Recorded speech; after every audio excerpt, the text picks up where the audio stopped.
I'm rethinking my entire relationship because my boyfriend genuinely believes it's worse to cheat on an abuser than to actually be one.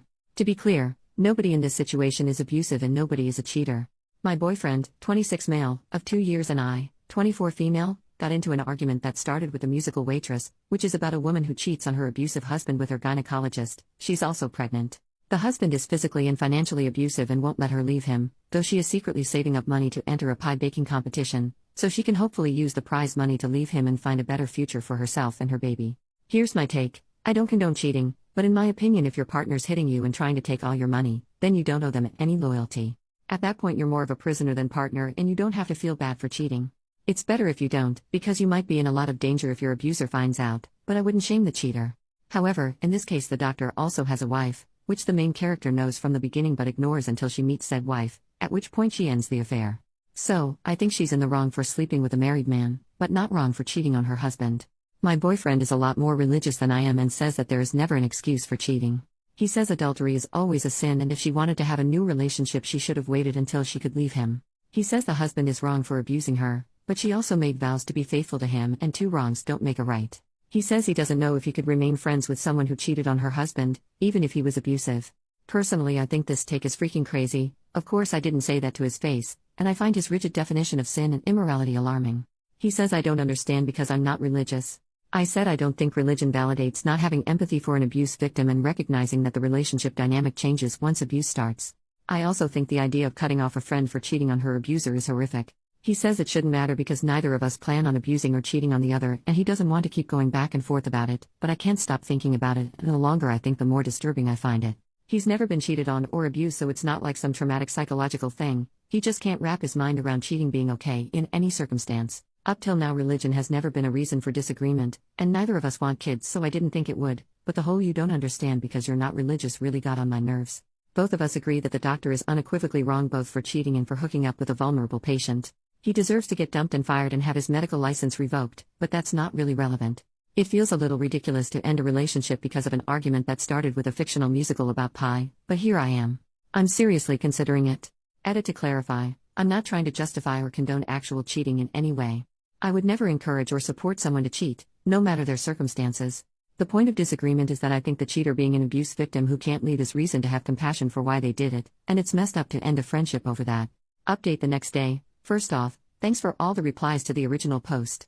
The reason I turned to Reddit was because he was shutting down conversation while I wasn't ready to let it go, and you guys helped me figure out why exactly it bothered me and how to organize my thoughts to better communicate them. As most of you said, the core issue wasn't really about the musical or hypothetical situation, it was about the implication of underlying principles that I didn't agree with and the inconsistency in his religious beliefs, as well as the tone of religious superiority that got to me. So, I brought it up again last night, over FaceTime. We don't live together, fortunately, and he was quite upset that I wouldn't let it go because I'm normally not argumentative like this. It's true that I usually try to find common ground or compromise, but I thought that was weird of him to say.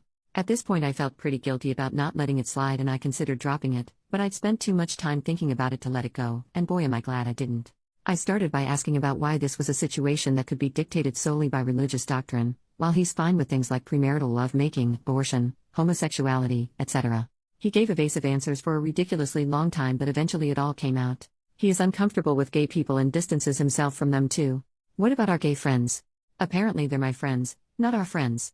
I guess we've only hung out with them in larger groups. Why has he never said anything about this before, even when I excitedly told him that 2 of our female friends were engaged?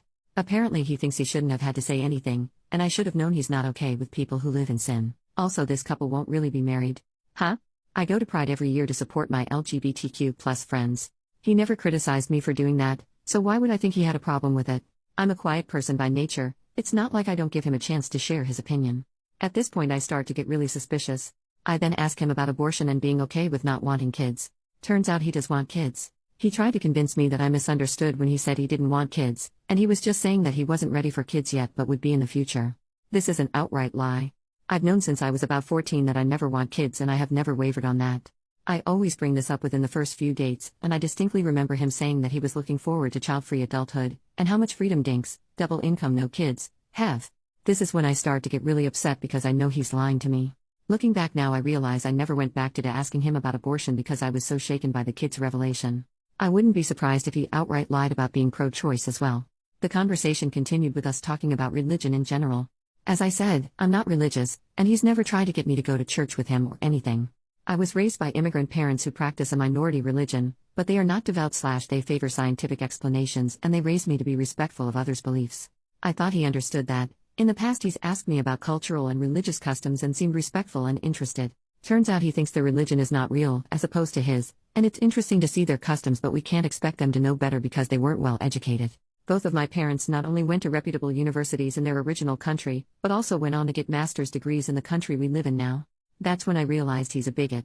I also asked him about why he's okay with premarital lovemaking but not any of the other stuff, and he hemmed and hawed and didn't have an answer, which is when I realized he's a horny nincompoop.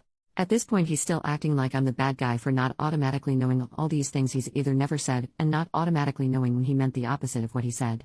By now I know that I'm done with this relationship, but I ask him why, if religion is so important to him, he's okay with me not being religious. Long story short, he basically thought that by the time it all came out, I'd be so obsessed with him that I wouldn't dare leave him, and I would become a follower of his religion because let's be honest, he's out of my league and I won't find anyone better now that I'm getting fat. I've gone from a size 2 to a size 4 in 2 years, what the heck? And some frankly racist, elitist crap about how his, rich, family is better than mine. This whole time he was acting like I was ridiculous for overreacting to all these revelations. Finally I told him it was over and he didn't seem to believe me. Whatever, I know I'm done with him. I went to bed angry and upset, but I woke up more relieved that I know the truth now. It's going to take me a while to trust again after all those lies, but better that it happened now when I can make a clean break than if it happened after I'd moved in with him or after I'd gotten pregnant and he'd gotten me arrested for seeking an abortion. Luckily I have the day off work today to process it all mentally.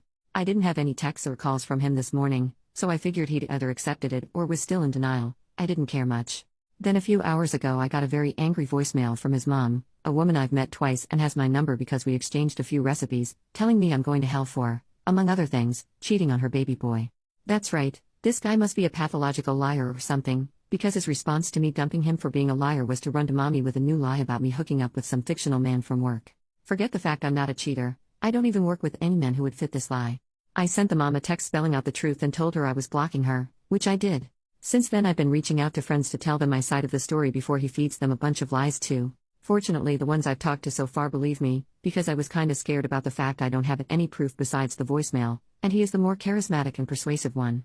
The friend group is pretty liberal-minded though, and it is bizarre that his opinions never came up before. But I guess he saw them as my friends while his church friends, who I never saw much of, were his friends. Overall, I'm trying to stay optimistic, but it's terrifying how smoothly he could lie to me for so long. It only came out because he let his guard down because we were talking about a fictional story. Initially I felt ridiculous for not letting it drop. Thank you to those who encouraged me to trust my instincts and get to the root of what bothered me. Finally, though it didn't come up again, I'll say again for the record that abuse victims whose partners won't let them leave are prisoners, not partners. They do not owe their captors any loyalty. Infidelity in that context is not a healthy or safe or smart choice, but people make bad choices when they're in survival mode. We don't have to condemn them for it. The number of people on that thread who seem to consider abuse and cheating as equal transgressions is seriously disturbing. Anyway, on to the rest of my life, I guess.